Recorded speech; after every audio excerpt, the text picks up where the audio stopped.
Personal growth often begins not with adding new skills or ideas, but with releasing old ones that no longer serve. These holdovers from earlier times can block progress much like overgrown vines that choke a garden.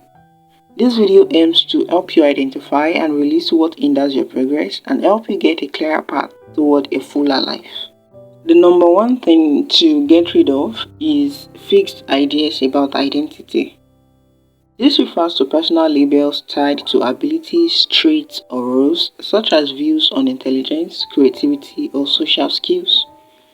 They are deeply held beliefs about the self, formed early and solidified over time. This then shapes your decisions and perceptions without conscious review in the long run. These convictions influence how a person interprets events and often filter reality just to confirm pre-existing views. To unlearn them, start by tracing their roots through introspection, questioning the evidence that supports them, and considering alternative interpretation of past experiences. Releasing them requires repeated challenges to their validity, allowing a more fluid sense of self to emerge. Number two, patterns of reaction to challenges. These patterns dictate behavior in high pressure situations, often prioritizing immediate relief over effective resolution. These include tendencies to evade, assign fault, or exert excessive control. Unlearning begins with you watching your impulses during moments of strain and tension. Note the sequence of thoughts, emotions, and actions that unfold.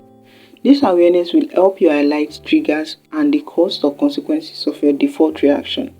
You will become more conscious of how these reactions perpetuate cycles of stagnation.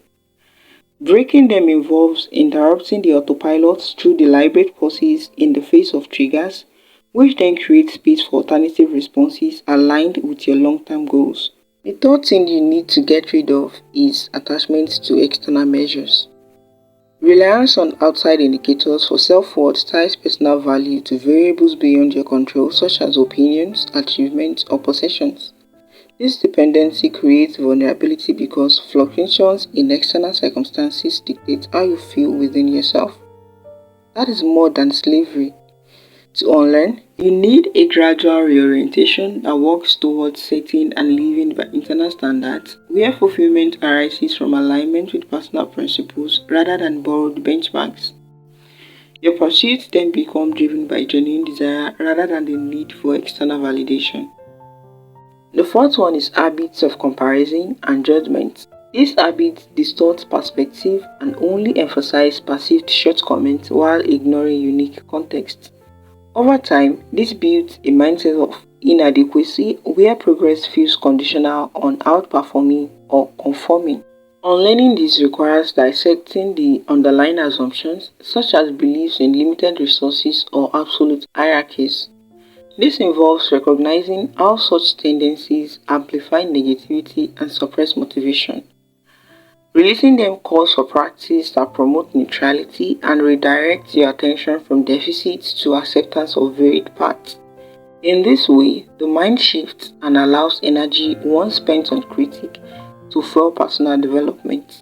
The last one is resistance to change and uncertainty. Aversion to alteration and the unknown preserve the status quo, even when it no longer aligns with evolving needs. It manifests in subtle ways, such as rationalizations that justify inertia or exaggerated fears of potential outcomes. This way of life that involves clinging to the familiar perpetuates a life of dissatisfaction because it blocks progress. To unlearn, probe the fears at its core. This will help you distinguish between real risk and imagined or exaggerated ones. Overcoming it involves gradually exposing yourself to variability.